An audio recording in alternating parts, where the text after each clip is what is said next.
할렐루야, 감사합니다.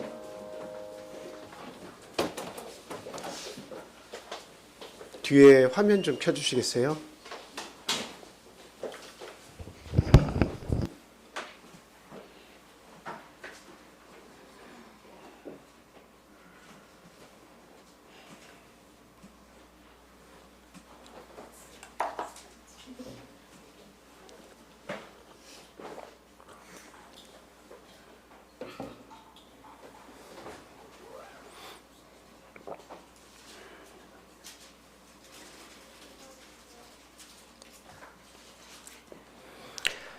예수 그리스도 이름으로 하나님 말씀 전하겠습니다. 다 같이 말씀 찾아보겠습니다. 마태복음 26장 47절에서 54절까지 있는 말씀입니다. 현정민 집사님께서 읽어주시겠습니다. 말씀하실 때 12 중에 하나인 유다가 왔는데 대제사장들과 백성의 장로들에게서 파송된 큰 무리가 칼과 몽치를 가지고 그와 함께 하였더라. 예수를 파는 자가 그들에게 군호를 짜 이르되 내가 입맞추는 자가 그이니 그를 잡으라 한지라. 곧 예수께 나와 랍비여 안녕하시옵나이까 하고 입을 맞추니 예수께서 이르시되 친구여 내가 무엇을 하려고 왔는지 행하라 하신대 이에 그들이 나와 예수께 손을 대어 잡는지라.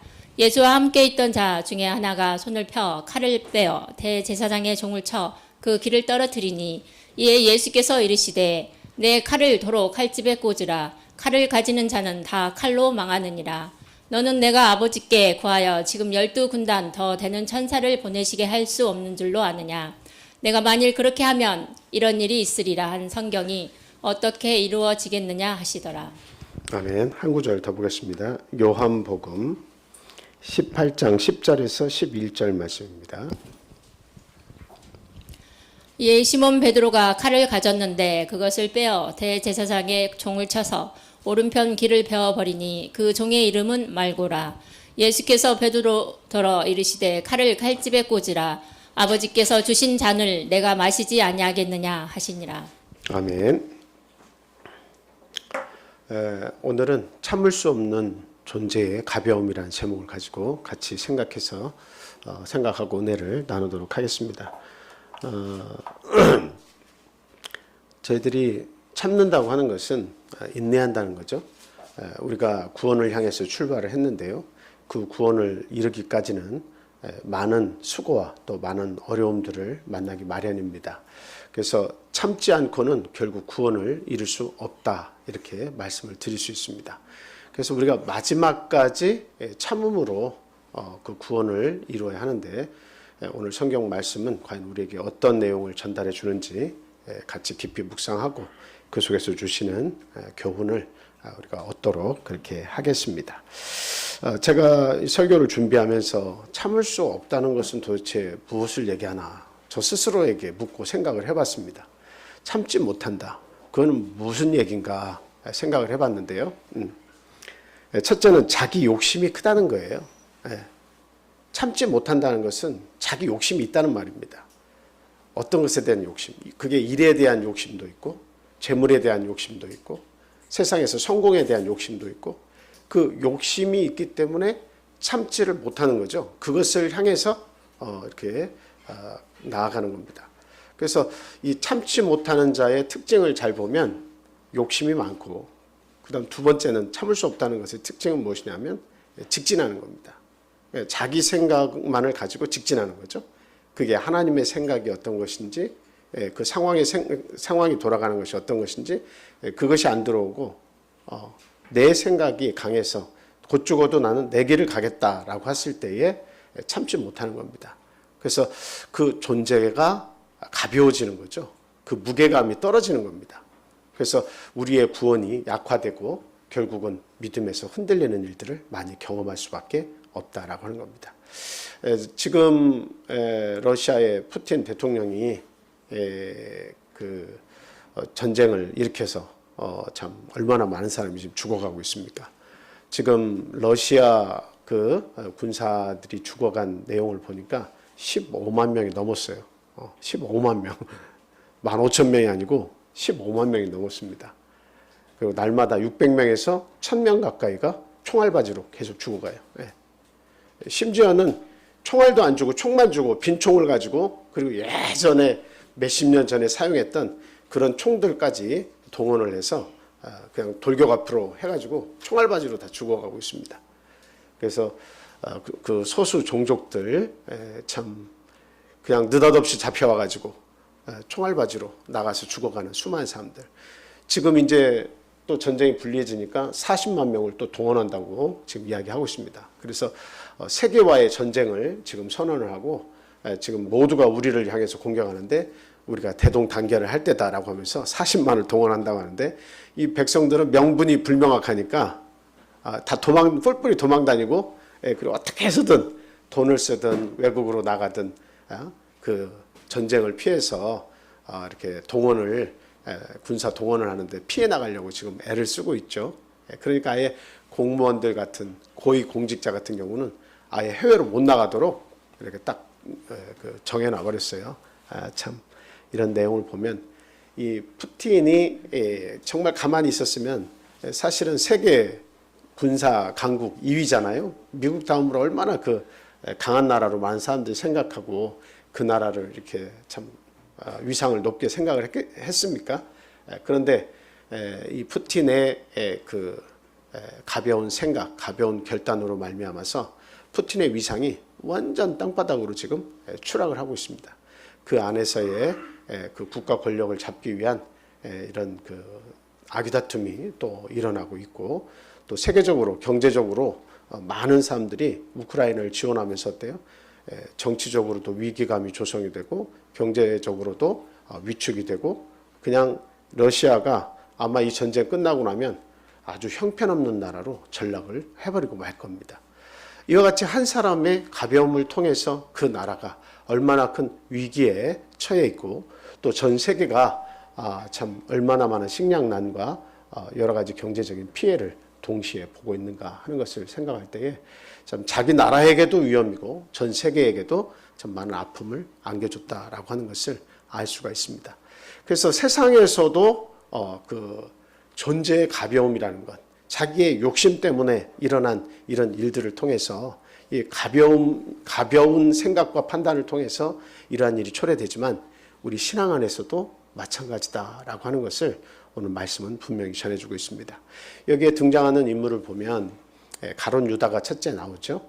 가룟 유다는 그 존재가 처음에는 우리는 12 제자를 예수님이 뽑으셨을 때 얼마나 신중하게 뽑았을 것이냐라는 것을 생각했을 때 그의 열정 얼마나 대단했을까 이런 것을 생각해 볼 수가 있습니다. 이유 없이 예수님이 너는 나를 팔거라고 뽑진 않으셨단 말이죠. 그런데 그 순수함을 보고 열정을 보고 뛰어남을 보고 예수님이 선택을 하셨지만 그러나 그 과정 속에서 예수님이 하시는 모든 일들을 쉽게 가룟 유다가 판단을 해 나가기 시작했다는 거죠. 그래서 내가 이 예수님과 끝까지 가기에는 예수님의 생각이 내 생각과 일치하지 않는다라는 것을 점점 생각하게 된 거죠. 그래서 마지막에는 차라리 이 선생을 대제사장에게 넘겨주고 그냥 돈 몇 푼 받는 것이 차라리 낫겠다. 그러니까 그 정도로 예수님께는 비전이 없다고 자기는 생각을 한 겁니다. 그리고 그것을 결단에 옮겼지만 그러나 그것이 나중에는 자신의 아픔이 되었고 이것이 옳지 않다는 것을 느껴서 결국 돈을 받은 돈을 던져주고 성소에 던져두고 자신은 자결을 자살을 하는 그런 결단을 했죠. 참 이런 일을 통해서 보면 그 가룟 유다를 예수님께서 크게 쓰시려고 불렀지만 그 존재가 굉장히 좀 어떻게 보면 무거웠죠. 굉장히 중하게 쓰시려고 했기 때문에. 근데 결과적으로는 아주 형편없는 가벼운 존재가 되어버렸다는 거죠. 얼마나 참 안타까운 결과를 낳았습니까?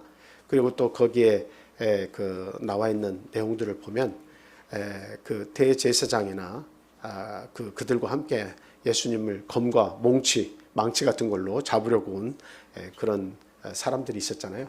그 사람들도 이게 보면 사회적으로는 굉장히 무게감 있는 사람들입니다. 떠받들어 보는 사람이죠. 대제사장 얼마나 떠받들어 보는 사람이에요. 그리고 그와 함께한 사람들 얼마나 나름대로 열심히 사는 사람들입니까?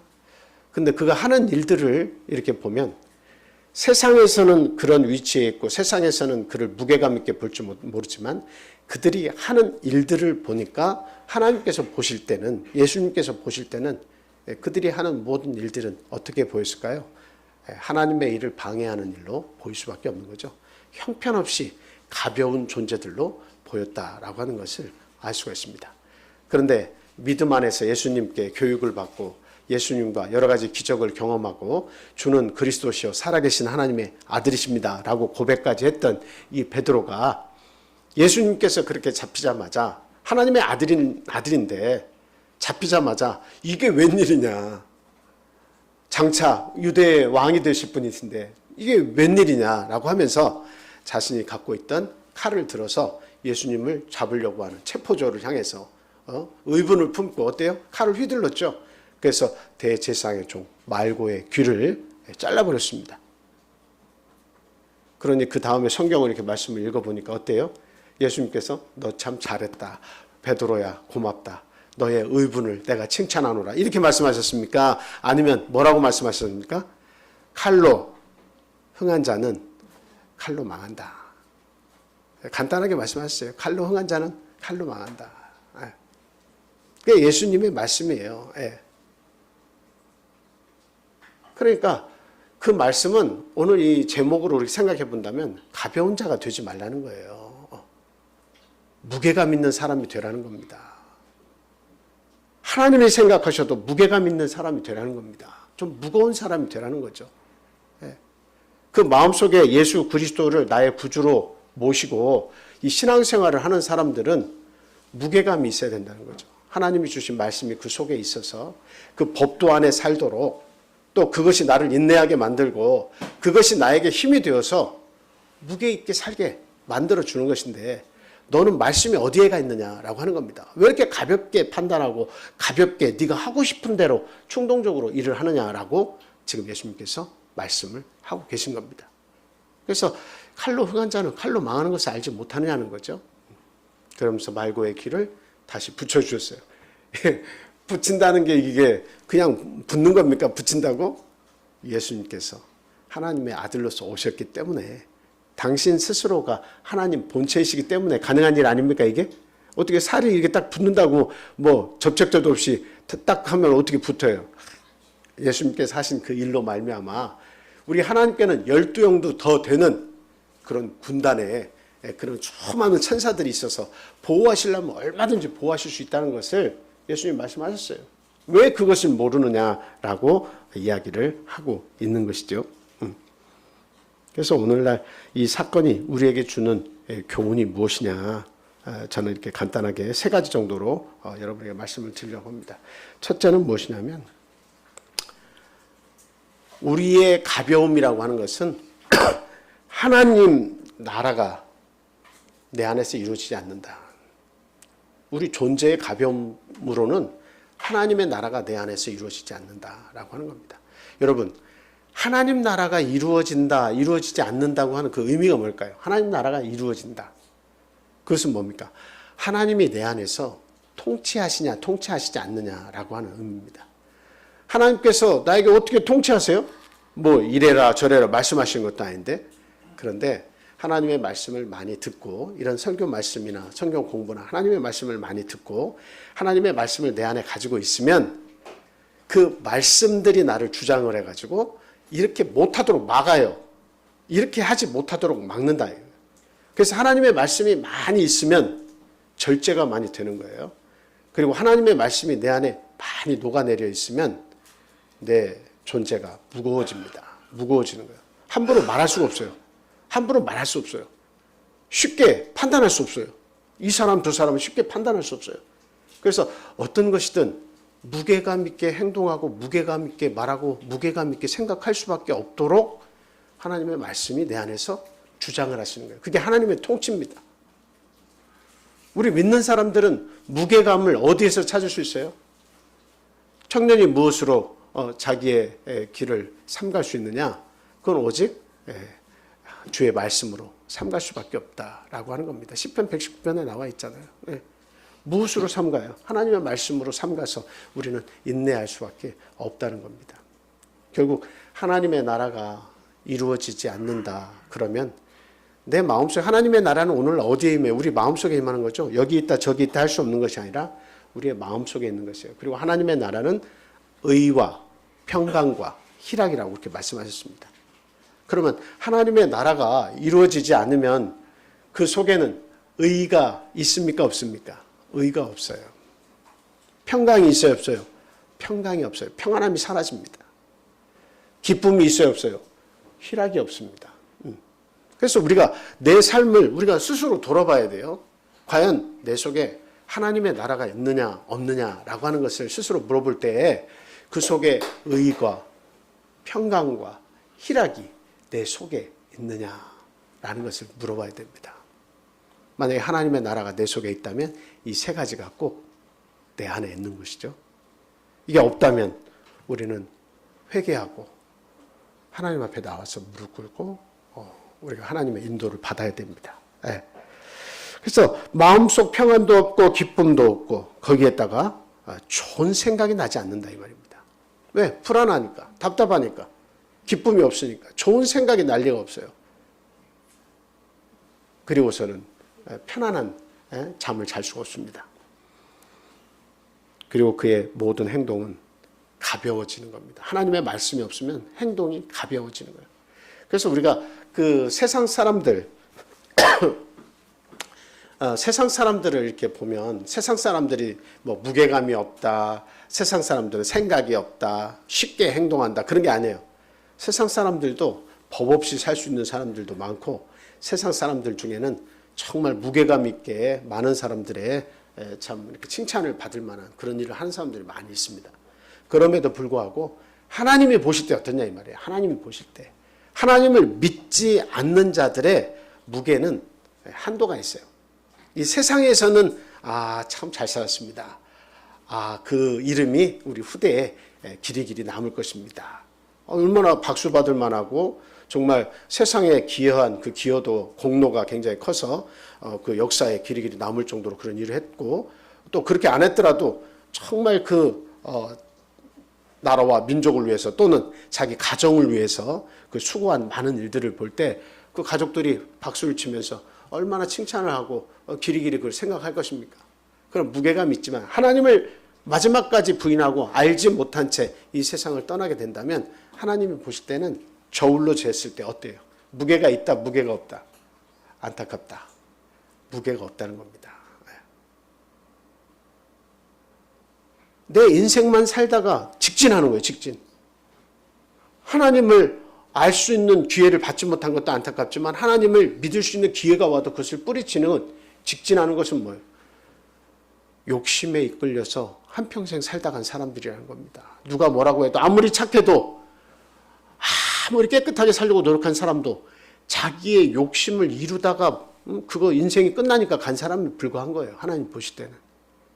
하나님을 알려고도 하지 않고 하나님의 뜻을 이루려고도 하지 않은 그런 사람들이라는 거죠. 그래서 우리는 우리의 가족들 중에 하나님을 알지 못하는 자들이 있다면 그런 그냥 세상의 종노릇하면서 죽기 살기로 먹고 사는 일에만 매여서 일평생 종노릇하다가 가는 그런 삶을 사는 그런 안타까운 분들을 위해서 우리는 기도를 해야 돼요. 하나님을 알 수 있는 기회를 주시라고 기도해야 됩니다. 정말 불쌍한 마음을 가지고 하나님 그 영혼을 구원해 주시라고 우리가 기도해야 되는 겁니다. 마지막 때라도 하나님 구원해 주십시오. 기도하는 저와 여러분이 되셔야겠습니다.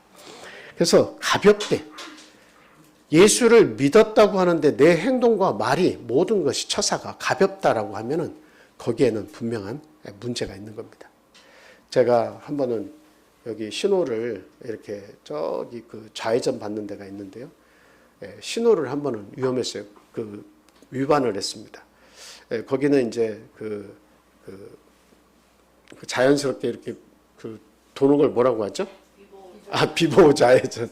그 표시가 있는데, 그런데 이제 비보 좌회전 직진 신호도 물론 있어서 비보 좌회전 할 수도 있지만 오는 차가 없는데 그 좌회전 신호가 이제 나중에 비보호 좌회전도 할 수 있지만 좌회전 신호가 들어오잖아요. 직진하고 좌회전 신호가. 근데 그게 황색등으로 딱 바뀌었어요. 그래서 아유 하늘이가 혼자 집에서 기다리니까 빨리 가야겠다 하고 그냥 막 이렇게 돌았어요. 그러니까 황색등일 때 싹 돌았어요. 그랬더니 이제 여기서 이제 나오는 그 차가 저를 발견하고는 저를 막 따라왔나 봐요. 저는 이제 안 보이니까 안 따라온 줄 알았는데 하여튼 저 뒤에서부터 막 차가 오는데 그냥 그냥 저를 지적하려고 하는 게 아니고 그냥 따라오는 차인 줄 알았는데 나중에 신호 앞에서 대기를 딱 하고 있는데 그 차가 제 옆으로 오더니 손가락질을 막 하면서 문을 열라는 겁니다. 막. 그래서 문을 열어서 무슨 일이세요? 그랬더니 그 손가락질 하면서 참빛교회 차 맞냐고. 그래서 그런데요. 그랬더니 어디 참빛교회가 참빛이라면서 신호를 위반하냐고 하면서 막 그 젊은 남자분이 삿대질하면서 막 욕을 하는 거예요. 그래서 아유 죄송합니다. 제 아들이 혼자 있는데 기다리고 있어서 제가 그냥 좀 욕심을 내서 이렇게 꼬리를 물고 들어갔습니다. 죄송합니다 했더니 참빛교회 잘하시오 하면서 그러면서 가더라고요. 어찌나 얼굴이 화끈거리고 참빛교회 목회자로서 어디에 그냥 쥐구멍이라도 있으면 들어가고 싶을 정도의 그런 마음이었습니다. 그래서 신호위반을 잘 안 하는데 그날은 그냥 마지막에 빨리 가야겠다 하고서 막 이렇게 갔다 이 말이죠. 이게 뭐예요? 가벼워지죠? 가벼워져요. 욕을 먹어요, 같이. 욕심은 나를 가볍게 만드는 거예요. 욕심의 말과 행동은 나를 가볍게 만드는 거예요. 굉장히 조심해야 됩니다. 그래서 결국에는 평안이 사라지면 무슨 소용이 있어요? 내 마음이 평안이 사라지면 무슨 소용이 있어요? 아무리 내가 하나님의 일을 한다고 하지만 평안이 없는 가운데에 내가 하나님의 일을 한다고 하는 것은 그게 무슨 의미가 있냐 이 말이죠. 기쁨이 없는데 하나님의 일을 하는 것은 무슨 의미가 있습니까? 여러분들이 교회 안식일 날 많이 와서 무슨 여러 가지 동아리 활동도 하고 예배도 드리고 찬송도 하고 성가대도 하고 다 하는데 그 속에서 참된 즐거움이 없으면 그게 무슨 소용이 있냐 이 말이에요. 그냥 여기 와가지고 그냥 벤치만 앉은 의자만 따뜻하게 데펴다가 돌아가고 하면 그 의미가 무슨 의미가 있느냐 이 말이죠. 하나님의 말씀이 들어가서 자라나야 되는데 자라나지도 않고 변함도 없고 인격에 도움도 안 되고 이 신앙생활 하는 것이 결과적으로 나에게 미치는 영향이 아예 없다면 그게 뭔 일하는 거예요. 그게 시간만 낭비하고. 그래서 참된 즐거움과 그리고 그 속에 평안함이 없고 하나님의 의가 그 속에 없다면 그것은 의미가 없는 것이다 라고 하는 겁니다. 그런 존재 역시도 가벼워집니다. 나중에 시간이 말해줘요. 5년이 지나고 10년이 지났는데도 변함이 없는 신앙생활을 하는 사람들은 가볍습니다. 하나님께 인정받지 못해요. 가벼워질 수밖에 없어요. 하나님의 통치가 그 속에서 이루어지지 않고 자기 스스로가 다스리고 자기 뜻대로 하기 때문입니다. 그럼 두 번째로는 하나님의 의를 이루지 못한다는 사실입니다. 오늘 본문 말씀을 보니까 본문 말씀에서 예수님께서 지적하시는 게 뭐예요? 네가 그렇게 칼로 대제사장의 종 말고의 길을 떨어뜨리면서까지 네가 의분을 품고 너의 결단이 참 대단하다고 생각하고 나를 지켜준다고 생각하지만 네가 하는 그 무게감 있다고 생각하는 그 결단과 행동 때문에 하나님의 뭐가 이루어지지 않는다는 겁니까? 하나님의 의와 하나님의 뜻이 이루어지지 않는다라고 하는 겁니다. 하나님의 뜻이 이루어지지 않는다는 거죠. 오늘 본문 저 말씀에 보면 26장 마지막 부분에 보면 뭐라고 되어 있습니까? 54절 볼게요. 내가 만일 그렇게 하면 이런 일이 있으리라 한 성경이 어떻게 이루어지겠느냐 하시더라. 성경에서는 예수 그리스도께서 결국 십자가에 잡혀가지고 십자가에 달릴 것을 계속 이야기하고 있어요. 그런데 그것을 내 생각과 내 힘으로 앞장서서 그것을 예수님이 지켜드리겠다고 자꾸 막는 거예요.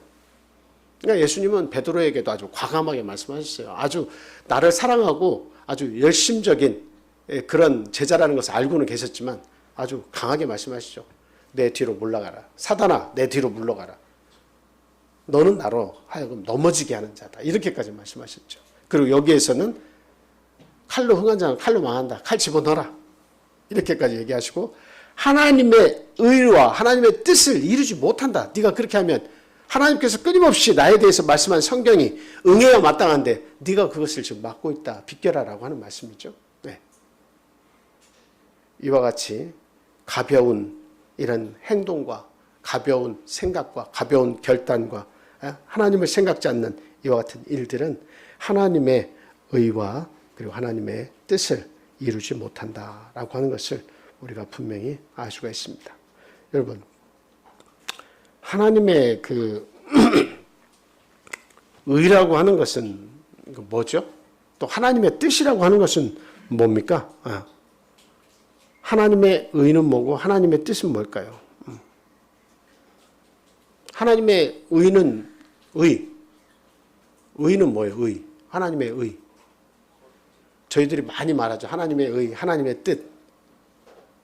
하나님의 의는 저는 성경 말씀을 통해서 생각을 쭉 해보니까 하나님의 의는 용서라는 생각이 듭니다. 하나님의 의는 용서다라고 하는 거예요. 용서. 여러분, 오를 의, 뜻의 이래서 하면은 양자가 있다고 말씀하셨죠. 그리고 그 밑에 나아가 있다고 그랬죠. 내 위에 양을 딱 짊어지고 있는 것이 이게 오를 의죠. 네. 이건 뭐냐면 예수 그리스도, 양 대신 예수 그리스도를 내가 짊어지고 있는 것과 같은 그 모양입니다. 그래서 예수 그리스도를 내가 머리에 이고 있고 내가 짊어지고 있으면 하나님은 그것을 보실 때 너 참 옳다, 너 의롭다 이렇게 봐주시는 거예요. 근데 의의 정체는 뭐냐면 알고 보면 용서입니다. 용서. 용서함을 받아들이는 것은 의입니다. 옳다고 보시는 거예요. 그 용서를 이루는 것도 하나님이 보실 때는 옳다라고 보시는 거예요. 용서를 받는데 내가 나아가고 용서를 하는데 내가 나아가면 하나님은 보실 때 옳다라고 보시는 겁니다. 그래서 예수 그리스도의 십자가 사건은 그게 하나님의 의로서 오신 것인데 그 의의 핵심은 뭐냐면 용서입니다. 용서와 관용이에요. 그것을 우리는 넓게 더 포괄적으로 표현하면 사랑이라고 그렇게 말씀을 하고 있는 거죠. 네. 그래서 우리는 성경 말씀 속에서 보면 그 의를 제대로 이룬 사람의 모습을 봅니다. 우리 한번 찾아볼게요. 창세기 39장 2절에서 5절 말씀 한번 보겠습니다. 창세기 39장 2절에서 5절 한번 읽어주세요. 여호와께서 요셉과 함께 하심으로 죄송합니다. 그 구절이 아니고 그 창세기 50장 15절에서 21절.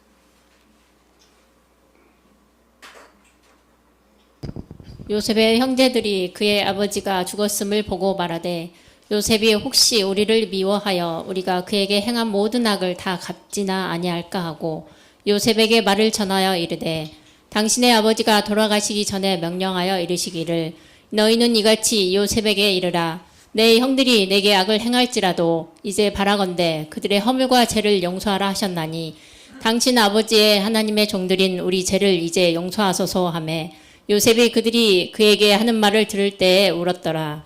그의 형들이 또 친히 와서 요셉의 앞에 엎드려 이르되 우리는 당신의 종들이니이다.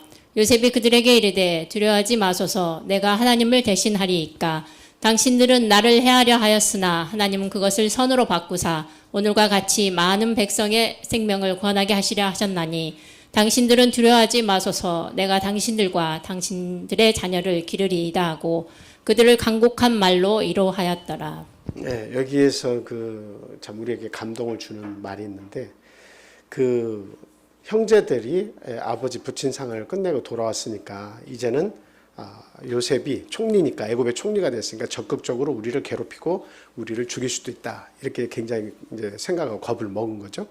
그래서 돌아와서 이 총리인 요셉에게 엎드려 가지고 자신들의 삶을 구걸을 하는 겁니다. 아버지께서 살아계실 때 우리들을 절대로 악하다고, 우리의 행위가 악하다고 해서 우리를 멸하지 말라고 하셨으니까 그 말씀을 꼭 기억해 달라, 우리를 살려달라, 이렇게 읊조렸던 거죠. 그랬더니 그 감동스러운 장면이 뭡니까?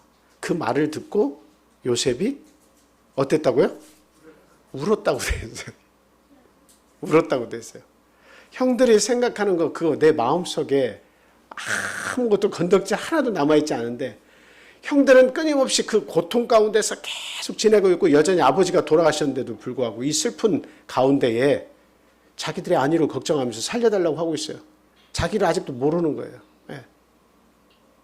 같은 형제고 그걸 이미 다 용서했는데도 불구하고, 그러니 참 기가 막힌 겁니다. 저는 여기서 그 울었다고 하는 표현을 볼 때, 이 요셉의 무게라고 하는 것을 생각해 봤어요. 참 무거운 사람이구나. 물론 보디발 장군 아내에서 그런 수모를 당하고도 도망쳐서 감옥에도 간 사실들을 우리가 알 수 있지만, 참 요셉은 어려서부터 무거웠다, 무거운 사람이다라고 하는 것을 알 수가 있습니다. 그래서 우리 하나님이 쓰시는 자는 무게감이 있어야 되는데, 그 무게감을 통해서 무엇을 이루어야 되냐? 하나님의 의를 이루어야 한다. 하나님의 의를 이루는 것은 무엇이냐? 그것은 용서와 사랑이 그 속에 있어야 한다라고 하는 그런 말씀입니다. 그러면 하나님의 뜻은 뭡니까? 하나님의 뜻은 제가 생각할 때요, 제가 성경 말씀을 통해서 우리가 하나님의 뜻 이야기하지만, 그 하나님의 뜻은 도대체 무엇이냐? 그것은 바로 하나님이 주신 비전을 믿음으로 성취하는 겁니다. 마지막까지 인내해서 성취하는 거예요. 하나님이 주신 꿈이 내 속에 있어야 돼. 하나님이 주신 마음이 내 속에 있어야 돼. 하나님을 향한 마음이 있어야 돼. 하나님이 나에게 뭘 어떻게 하라고 하시냐? 물론 우리의 믿음이 하늘을 찌른 정도로 크면 이란이든 이라크든 위험한 곳에, 아프리카든 어디든 전쟁 있는 곳이라도 나가서 복음을 가지고, 하나님 말씀 가지고 나가서 전하겠죠. 근데 모두가 다 그렇지는 못하다 이 말이에요. 적어도 우리가 사는 이 지역에서, 내 가정에서 얼마나 감사해요. 전쟁도 없고 고통도 없는 곳에서 하나님의 말씀을 가지고 가서 전하는 거예요. 전하는 거예요. 그러니까 그 꿈이 있어야 돼. 그냥 나만 잘 먹고 잘 살고 교회 다니면서 왔다 갔다 하면서 살아도 된다. 이것도 참, 그 믿음 지키는 것도 참 감사한 일이지만, 하나님이 주신 비전이 내 속에 있어야 돼. 그것을 믿음으로 끝까지 성취해 나가는 겁니다. 그래서 여러분들 하나님 앞에 꿈을 달라고 기도하세요. 그 꿈이라고 하는 것은 뭐 돈이 들어가는 것도 아니잖아요. 적어도 우리 참빛교회를 통해서 해외에 적어도 수십 년 내외 10개 교회가 서게 주님 도와주십시오. 이런 기도할 수 있잖아요. 적어도 우리 교회 성도님들이 지금 진리로 다 무장이 되어서 우리의 가족들만이라도 모두가 다 우리의 가족들을 구원하도록 하나님 인도해 주십시오. 우리 기도 제목이 될 수 있잖아요. 그리고 좀 더 나아가서 이 군산시에서 우리 교회 100명을 이룰 수 있도록, 우리 성도가 100명이 될 수 있도록 하나님 그 길을 우리에게 가르쳐 주십시오라고 우리가 기도할 수 있잖아요. 그냥 즐겁고 재미있게 사는 것만이 능사가 아니라, 적어도 내 가정과 내 이웃을 위해서 하나님이 주신 비전이 뭔지를 발견을 하고, 그것을 위해서 우리가 하나가 돼서 힘있게 나아가는 것, 그게 우리의 하나님의 뜻이고 하나님의 뜻을 이루는 길입니다. 그래서 결국 그 속에도 뭐가 있어야 돼요? 참고 기다리고 인내하는 것이 반드시 필요하다라고 하는 겁니다. 자, 우리 창세기 45장 4절에서 8절 말씀 보겠습니다. 창세기 45장 4절에서 8절 읽어주세요. 요셉이 형들에게 이르되 내게로 가까이 오소서. 그들이 가까이 가니 이르되 나는 당신들의 아우 요셉이니 당신들이 애굽의 판자라. 당신들이 나를 이곳에 팔았다고 해서 근심하지 마소서. 한탄하지 마소서. 하나님이 생명을 구원하시려고 나를 당신들보다 먼저 보내셨나이다. 이 땅에 2년 동안 흉년이 들었으나 아직 5년은 밭갈이도 못하고 추수도 못할지라. 하나님이 큰 구원으로 당신들의 생명을 보존하고 당신들의 후손을 세상에 두시려고 나를 당신들보다 먼저 보내셨나이다. 그런즉 나를 이리로 보낸 이는 당신들이 아니요 하나님이시라. 하나님이 나를 바로에게 아버지로 삼으시고 그 온 집의 주로 삼으시며 애굽 온 땅의 통치자로 삼으셨나이다. 아멘. 네, 이 요셉을 보면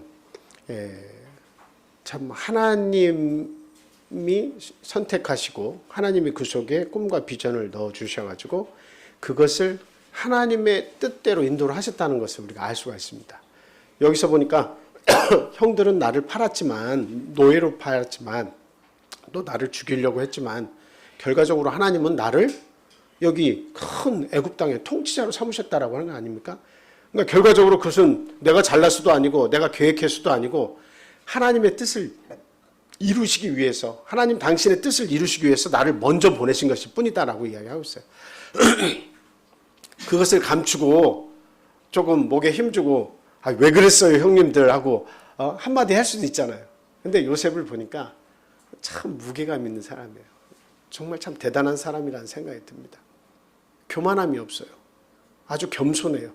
재상이 됐지만 그러나 형들이 거기에 와가지고 얼마든지 내가 용서를 하더라도 용서한 그런 어떤 티를 낼 수가 있는데 전혀 그 티를 내지 않고 그 모든 공을 누구에게 돌립니까? 하나님께 돌리고 있어요. 이게 하나님의 뜻입니다. 내가 어떻게 총리가 될 수 있었겠습니까?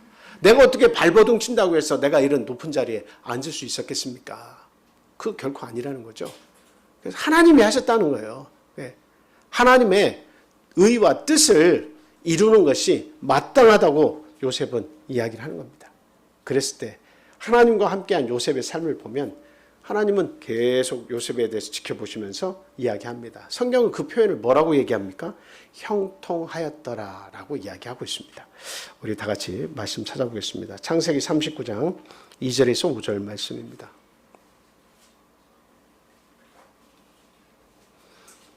자, 다 같이 읽겠습니다. 시작. 여호와께서 요셉과 함께 하심으로 그가 형통한 자가 되어 그의 주인 애굽 사람의 집에 있으니 그의 주인이 여호와께서 그와 함께 하심을 보며 또 여호와께서 그의 범사에 형통하게 하심을 보았더라. 예. 자, 그 다음에 한 구절 더 봅니다. 19절에서 23절 말씀입니다. 창세기 39장 19절에서 23절. 자, 이거는 현지수장님께서 읽어주세요. 좀 기니까. 그의 주인이 자기 아내가 자기에게 이르기를 당신의 종이 내게 이같이 행하였다 하는 말을 듣고 심히 노한지라. 이에 요셉의 주인이 그를 잡아 옥에 가두니 그 옥은 왕의 제수를 가두는 곳이었더라. 요셉이 옥에 갇혔으나 여호와께서 요셉과 함께 하시고 그에게 인자를 더하사 간수장에게 은혜를 받게 하심에 간수장이 옥중 제수를 다 요셉의 손에 맡김으로 그의 재반 사물을 요셉이 처리하고 간수장은 그의 손에 맡긴 것을 무엇이든지 살펴보지 아니하였으니 이는 여호와께서 요셉과 함께 하심이라. 여호와께서 그를 범사에 형통하게 하셨더라. 누구하고 함께 하니까 범사에 형통함을 주세요? 하나님과 범사에 항상 함께 하니까 하나님이 그의 길을 예비하셔서 형통하게 하셨더라. 앞에 읽은 거는 노예로 팔려왔지만 그 보디발 장군의 모든 총무일, 모든 것, 먹는 거 외에는 모든 것을 다 노예인 요셉이 관할하게 하셨잖아요. 그건 뭐예요? 하나님께서 요셉과 함께 하신 것을 보디발 장군이 보고 그의 모든 삶이 형통하게 이끄시는구나 하는 것을 자기도 본 거예요. 하나님이 하시는 일입니다. 또 그 이후에 모해를 받아가지고 보디발 장군의 아내 때문에 이 가벼운 존재 때문에 모해를 입어가지고 이렇게 결국에 감옥에 가게 됐잖아요. 그 감옥에 갔어도 그 속에서 하나님과 함께함으로 그 옥에서도 하나님과 함께함으로 하나님이 형통하게 하셔가지고 옥의 모든 일들, 장관들이 잡혀오는 그 모든 그 감옥에서의 일도 총무를 맡아서 그 일을 다 하게 된 거 아니겠습니까? 결국 하나님과 함께한다고 하는 것은 하나님의 의를 이룹니다. 하나님의 뜻을 이룹니다. 뭐 계속 용서하지 못해서 내가 노예로 잡혀왔는데 이 형들 나를 구덩이 파서 죽이려고 해? 그리고 나를 노예로 팔아? 그리고 감옥에 갔는데도 어떻게 그런 일을 내가 쉽게 잊을 수가 있겠어?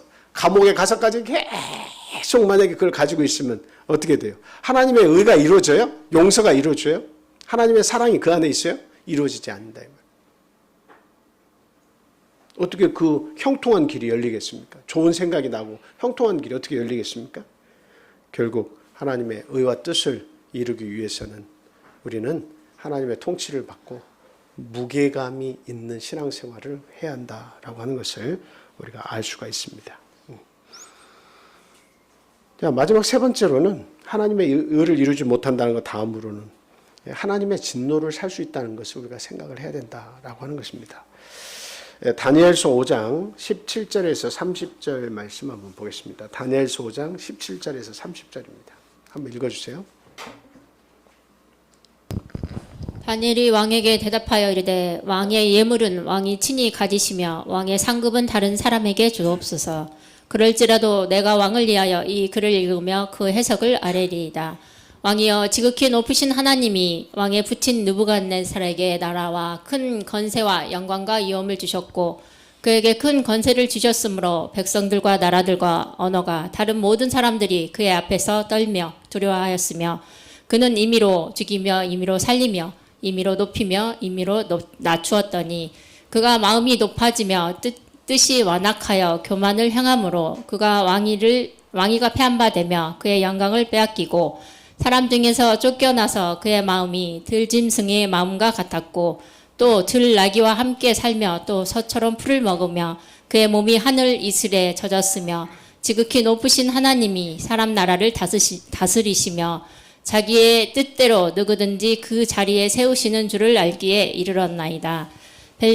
벨사살이여 왕은 그의 아들이 되어서 이것을 다 알고도 아직도 마음을 낮추지 아니하고 도리어 자신을 하늘의 주제보다 높이며 그의 성전 그릇을 왕 앞으로 가져다가 왕과 귀족들과 왕후들과 후궁들이 다 그것으로 술을 마시고 왕이 또 보지도 듣지도 알지도 못하는 금, 은, 구리, 새와 나무, 돌로 만든 신상들을 찬양하고 도리어 왕의 호흡을 주장하시고 왕의 모든 길을 작정하시는 하나님께는 영광을 돌리지 아니한지라.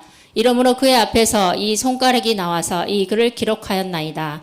기록된 글자는 이것이니 곧 메네 데겔 우바르시니라. 그 글을 해석하건대 메네는 하나님이 이미 왕의 나라를 시대를 세워서 그것을 끝나게 하셨다 하미요. 데겔은 왕을 저울에 달아 보니 부족함이 보였다 하미요. 베레스는 왕의 나라가 나뉘어서 메대와 바사 사람에게 준 바 되었다 함이니이다 하니 이에 벨사살이 명하여 그들이 다니엘에게 자주색 옷을 입히게 하며 금 사슬을 그의 목에 걸어주고 그를 위하여 조소를 내려 나라의 셋째 통치자로 삼으니라. 그날 밤에 갈대아 왕 벨사살이 죽임을 당하였고. 아멘. 여기서 보니까 바벨론 느부갓네살 왕의 이야기가 나오죠. 그리고 그 아들인 벨사살 왕의 이야기가 나오는데 이 벨사살 왕이 성전의 그 기명들을 가지고 많은 후궁들과 많은 하객들을 다 모아놓고 잔치를 벌리죠. 그런데 그때 갑자기 벽에 큰 손가락이 나타나서 막 글을 쓰죠. 글을 쓰는데 그 글이 무엇이었어요? 메네 데겔 우바르신. 결국은 네 수가 다 되었다. 그리고 결국은 너는 하나님이 저울에 재보니까 무게가 나가지 않는다. 그런 삶을 살았다. 그래서 너의 나라를 메대와 바사에게 넘겨주겠다. 이 말이 이게 나오는 겁니다. 근데 그 속에서 보면 아버지인 느부갓네살 왕에 대한 역사적인 이야기가 나오는데요. 그것은 무엇이냐면 하나님께서는 그를 높이기도 하시고 낮추기도 하시고 다 하신다는 거예요. 얼마든지 왕이 되게도 하시고 그 자리에서 물러나게도 하시고 다시 그 자리에 다시 돌아가게도 하실 수 있다는 겁니다. 그래서 한동안 느부갓네살이 너무나 교만해가지고 나를 천하만국에 나와 같이 큰 왕으로 내가 이렇게 등극을 했는데 나에게 어떤 적이 있겠느냐라고 아주 막 의시되던 때가 있었는데요. 근데 하나님께서 그를 낮추셔가지고 7년 동안 밖에서 어떤 일이 벌어졌습니까?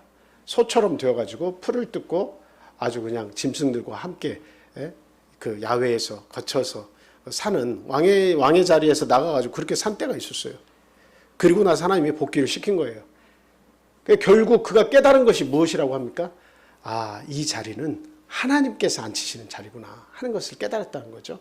그것을 알고도 이 말입니다. 지금 이 말은 벨사살아, 이것을 알고도 네가 어찌하여 교만하여서 낮아지지 않고 이렇게 행하였느냐라고 지금 말하는 거죠. 그래서 하나님께 그것이 상달이 되어서 하나님이 보실 때 넌 너무 가벼웠다는 겁니다. 무게가 나가지 않는다는 거예요. 저울로 재봤더니 너는 심히 무게가 나가지 않게 가볍다는, 네 삶 자체가 가볍다라고 하는 겁니다. 결국 이것은 뭘 말하는 거예요? 우상을 섬기며 하나님의 성전에서 가져온 기명을 가지고 그 술잔으로 또 음식을 이렇게 나눠 먹는 그런 자리에 함부로 내놔서 그걸 사용하고 그렇게 사용을 했다는 거죠. 그게 결국 뭐예요? 하나님의 진노를 사는 길로 갔다는 겁니다. 결과적으로. 그래서 우리의 신앙 안에서의 가벼운 결단과 행위들은 우리의 의분이라고 생각하고 또 우리의 열심이라고도 생각할 수 있지만 사실은 그 반대 극부적으로 하나님이 원하시지 않을 수도 있습니다. 그래서 우리가 잘 생각해야 돼요. 그래서 이 벨사사랑은 아버지를 통해서 철저히 하나님이 올리기도 하시고 낮추기도 하시고 다 그렇게 하나님이 하시는구나. 이것을 아버지도 알고 자기도 알았음에도 불구하고 여전히 그는 죄악의 길로 계속 갔다는 거죠. 그래서 하나님의 진노를 사서 그날 저녁에 이 벨사사랑은 세상을 떠나게 됩니다. 그 왕의 자리를 다 던져버리고 그 금이며 은이며 무수한 것을 쌓아놓는 재물도 다 소용없게 다 되어버렸다라고 하는 것이죠. 하나님이 그 마음에 없는 존재의 가벼움이라는 게 바로 이와 같은 것입니다. 오늘날 저와 여러분들은 우리 스스로 한번 질문을 해봐야 되겠습니다. 어떤 질문을 우리가 해야 되겠습니까? 어떤 질문이 우리 스스로에게 있어야 되겠어요? 결과적으로는 하나님의 나라가 내 안에 있습니까? 이거 한번 물어봐야 돼요. 하나님의 나라가 내 안에 있습니까? 하나님의 나라는 제가 자신 있게 말씀드리지만 먹고 마시는 데 있지 않습니다. 즐거움이 그냥 막 이 세상에서의 그 즐거움을 쫓아가서 이거 하니까 행복하고 이거 하니까 행복하고 이게 하나님의 나라의 핵심이 아니라는 거예요. 그럼 부수적으로 하나님 주시는 거예요. 잘못 판단하고 그것을 위해서 막 열심으로 살아가는 사람들은 나중에 그 존재의 가벼움을 마지막에 다 알게 돼요. 저울로 다 재봤을 때 넌 너무 가볍게 살았어. 너무 가벼워. 이렇게 될 수가 있다는 거죠. 먹고 마시는 데 있지 않습니다. 어디에 있어요? 의와 평강과 희락이 있습니다. 의가 있어야 돼요. 의가. 하나님의 의가 있어야 돼요. 예수 그리스도를 내가 항상 안고 살아야 돼요. 그와 항상 동행해야 돼요. 예수 그리스도의 은혜가 내 안에 함께 마음속에 존재해야 된다는 거죠. 그 안에 평강이 있습니다. 하나님께서 지켜주셔요. 평강이 있어요. 마음에 평안함이 있어요. 못 먹고 못 살아도 평강이 있어요. 거지 나사로에게도 평강이 있어요. 그냥 그 나중에 가가지고 베드로의 품 안에 안겼을 때만 평안한 게 아니라 부자에서 상에서 떨어지는 부스러기를 먹는 삶을 살았지만 그 거지 나사로에게는 뭐가 있었다고요? 하나님이 주시는 평강이 그 속에 있었어요. 그리고 그렇게 먹고 살았지만 이것만도 어디요 하면서 그 마음에 희락이 있었습니다. 결국엔 그런 사람들이 하나님 나라를 기업으로 받는 거예요. 그냥 먹고 마시는 데가 주 목적이어서 즐거움을 찾아가고 히히호호 하다가 일평생 다 지나가 버리면 우리 믿는 자의 삶도 그렇게 살아버리면 그 안에 하나님의 말씀도 자라나지 않고 인격도 자라나지 않고 하나님을 향한데 아주 막 촉각이 서서 열심도 나지 않고 이렇게 살아가다가는 내 인생이 금방 결말에 도달합니다. 이 벨사살처럼 우리의 인생도 그렇게 될 수 있다는 것. 하나님은 진노하신 하나님이라는 사실도 우리가 잊어서는 안 된다라고 하는 겁니다. 그래서 성경에서는 이와 같이 많은 사람들을 이야기하고 있어요. 가벼운 존재, 참지 못하는 존재의 가벼움에 대해서 많은 이야기들이 있습니다. 가룟 유다, 부자 청년, 영생을 사겠다고 무게 있게 왔지만 결국 고개를 떨구고 돌아간 가벼운 존재, 부자 청년. 마태복음 19장 아시죠? 여러분 사울왕 겸손의 왕으로 출발을 했다가 얼마나 무게가 있어요. 하나님이 그를 왕으로 삼으셨어요. 초대 왕으로 그것도. 그런데 나중에 하는 행동들을 보니까 자기만 자꾸 나타내려고 그래. 결국에 다윗에게 왕위를 물려줄 수밖에 없었죠. 가벼운 사람. 삼손. 참 그 여인들을 부인을 이 여인 저 여인 부인을 바꿔가면서 그렇게 살려고 했다가 결국 눈까지 다 뽑히잖아요. 존재의 가벼움의 결과입니다. 여러분 발람 선지자 기억하시죠?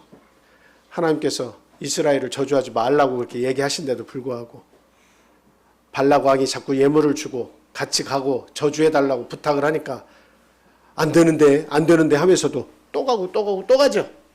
그게 뭐예요? 욕심 때문에 그런 거예요. 다른 사람의 하나님의 말씀은 귀에 잘 안 들어오고 자기의 욕심이 자기를 인도해서 자꾸 가는 겁니다. 나중에는 나귀가 말을 하는 사건까지 일어나죠. 막 때리니까 나귀가 화를 내면서 왜 나를 때리냐고, 내가 주인의 말을 거스린 적이 있냐고, 왜 날 때려요? 막 이렇게 얘기까지 했어요. 그게 놀라워서 이게 웬일이냐 해야 될 텐데 나귀하고 막 대화를 합니다. 하나님께서 그렇게까지 경고를 하셨음에도 불구하고 참 하나님의 뜻보다 자기의 욕심이 앞선 그런 존재의 가벼운 그 길로 갔기 때문에 하나님이 마지막에는 그를 치셔서 그도 죽습니다. 벨사사랑 우리가 공부했죠. 그래서 성경에는 많은 인물들이 나오는데 그 많은 인물들을 보면 존재의 가벼움과 존재의 무거움에 대해서 설명을 하고 있는 거예요. 네.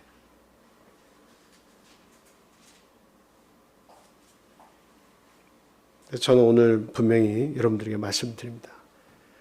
그의 나라와 그의 의를 위해서 우리가 힘껏 살아야 되겠습니다. 그리고 하나님 앞에 우리가 겸손한 마음을 가지고 하나님의 말씀을 내 안에 가지고 무장해서 무게 있는 내 존재가 하나님 안에서 나는 무거워진 사람이라는 것을 분명히 알고 내 생각도 무거워야겠고 내 행동도 무거워져야겠고 내가 하는 모든 일들이 무게감 있게 성취가 돼야 한다라고 하는 겁니다. 그래서 그의 나라와 그의 의가 우리들의 선택과 우리들의 말과 행동을 통해서 우리 참빛교회 안에서 이루어질 수 있기를 예수 그리스도 이름으로 축원을 드립니다. 오늘 여기까지만 말씀드리겠습니다. 함께 기도하겠습니다. 할렐루야. 거룩하신 우리 주 예수 그리스도 이름으로 기도합니다. 하나님 감사합니다.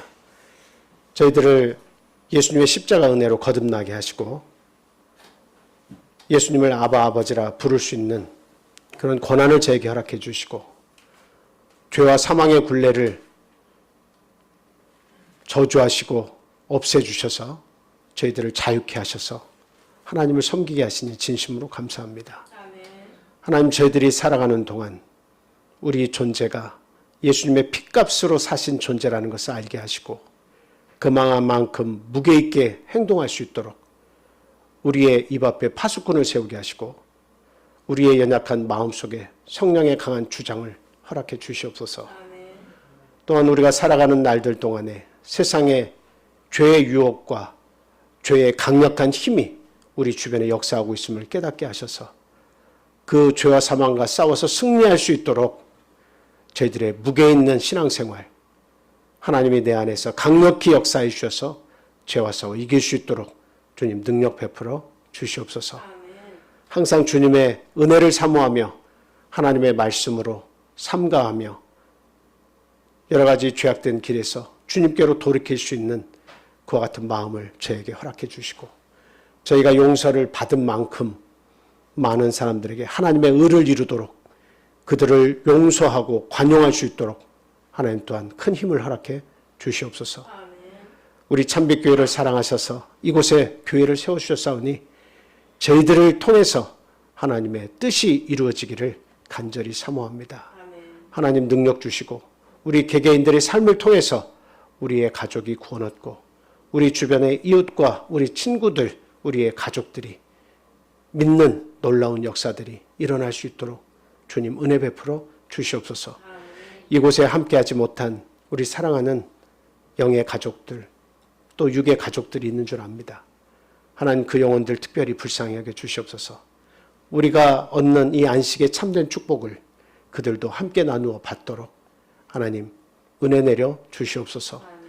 앞으로의 모든 삶 속에서 겸허한 마음과 겸손으로 우리 하나님을 섬기며 우리 주님의 뜻에 온전히 순종하는 우리 참빛교회 성도들 다 될 수 있도록 주님 은혜 베풀어 주시고 우리들을 통해서 항상 영광 받으시고 우리 주님의 뜻이 굳건히 설 수 있도록 하나님 모든 일에 주장해 주시옵소서. 예수 그리스도 이름으로 감사하며 기도합니다. 아멘.